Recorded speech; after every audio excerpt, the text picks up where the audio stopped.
Hello guys, welcome back to the next tutorial. So this is gonna be pretty basic. What we're gonna do today in this lecture is we're gonna download the Selenium jar files and we wanna see how we can extract them and how we can add them to our Java project. So we will be able to utilize all those Selenium APIs and the bindings provided by Selenium guys in our Java project, and we can just automate our stuff, right? So I'm not gonna write any code right now. This is just to add the Selenium jar files to the project. And so let's quickly go to our browser. So this is the page where you want to be at seleniumhq.org/downloads. But you know what, let's go to Google and let's start how we reach there. So let's do Selenium, maybe, yeah, Selenium HQ, that should be it. So if you say this, you are on the Selenium web browser. All these links show up in the Google, so you can either directly click the downloads or you can just go to the website and go to the downloads tab. This is where you want to be at. So right now what we want is this Selenium client and WebDriver language bindings, and since we are working with Java, we want to download this one. So the current version is 2.48.2, but it might really change when you're watching this video, so don't worry about it. Just download the latest one and just download it. So save the file and it should be downloaded pretty quickly. So one thing I want to talk about is these sections really change frequently, because I noticed this Selenium standalone server was really at the bottom of the page, but now it's on the top, and previously Selenium IDE was on the top, and looks like it's moved somewhere in the middle of the page. See, it's up there. So the sections might change. So scroll up and down the page, or maybe just to do Command F or Control F and search for what you're looking for. So this is pretty much it, but you should find all these information up here. So this is it. We already downloaded, and let's minimize this browser, or maybe I can just close it. I don't need it now.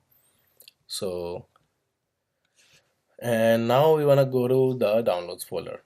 So let's go there. This is our zip file. So on Mac we can just double click it and it's just gonna extract it. So here you go, it's extracted. On Windows also, if it's zip, you can just extract it, or you can use whatever utilities that you're using, the RAR and all, to extract the files. It's pretty basic. Either just right click on Windows and just extract it. So once you extract this, you want to save it wherever you want to work on, basically. So I'm just gonna copy it to my workspace. So this is my workspace directory where all my projects stay. So I'm just gonna copy it. So Control C and Control V. So I got the files here. These are all the files, right? So what I can do is either you can just cut and paste. Since I just did Control C, which is just copy, so I can just delete it from here and empty my trash. It's all up to you. I just like all these things. Alrighty, so now we have the files up there. So what we want to do next is open our Eclipse. And here you go, and create a new project. So let's go up there, create file, new Java project. Give it any name. Right now I'm just giving Selenium practice, and definitely it's gonna change, and definitely for you it depends on what you like. So go next. There's nothing to change up there, so just click finish. Here you go with the new project, right? You have the source folder, all these JRE system library, settings, class path, project. These two files are hidden files. You might not see them. So what you need to do is you need to just click on this view menu and click on this resources. So these goes away, and if you really want to see these, then click on these dot resources again, dot star resources. You can see them, but don't worry about them because they are hidden files, and we really never touch these files because these are not meant to be touched usually manually. These are automatically updated by Eclipse and Java, but sometimes, really very rare times, like 0.1%, you might have to fix something and you might have to open the class path, but really like 0.1%, I would say. So let's go ahead and see how we can add the jar files. So I'm just going to right click the project and go to build path and configure build path. This is one way to go. So we reach there, Java build path. Let me just close it and show you the other way. So right click, go to properties, and we reach here. So we just need to be on the Java build path. That's what we need to make sure. There are several options. So Java build path, and then we have to be on the libraries tab. Once we are on the libraries tab, what we want to do is click on add external jars, because we have those external jars and we want to be in the folder. So we want, let's start from there. So right now, let's say I'm in the workspace personal folder. So I want to go to Selenium 2.48.2 and add these files. So the first thing I want to do is add these two files. Click open. So these two files are added here, right? The next thing is, again, click on add external jars, and there is this libs folder. Open it, and there's this bunch of files which includes JUnit and all, and so many things, and testng maybe.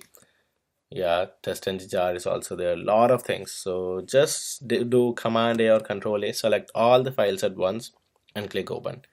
We pretty much need everything right now. So just click OK, and we have all the jar files added. If you want to see, you have all these reference libraries thingy created, just expand it and you have all these created, right?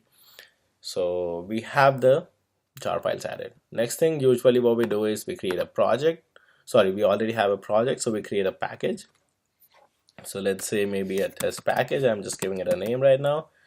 You'll see it changing, and you can name it whatever you like. Just click finish, and we're gonna create a class. So click new and click on the class, and just right now give the name. So let's say first test class, something like that, and you can just click finish or add main method if you intend to do something right now.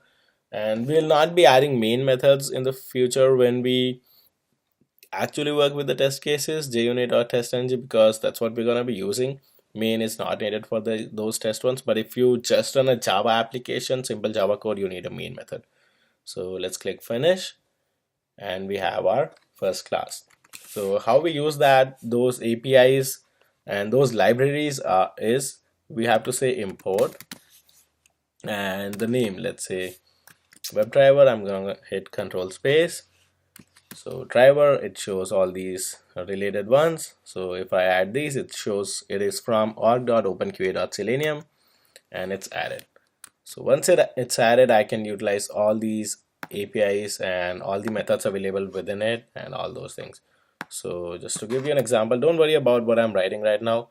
So you can just add a WebDriver driver and equals to new Firefox driver, something like that, and semicolon.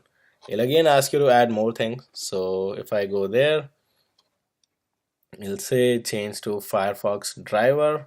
I have a typo. If I do that, it automatically added one statement for importing the Firefox driver, and it says you have a typo, so change to WebDriver, so the D should be capital. I can either just do this and it's good. So that's there. So this is how we pretty much utilize all these libraries and use them in the code. We're not writing any code, don't worry.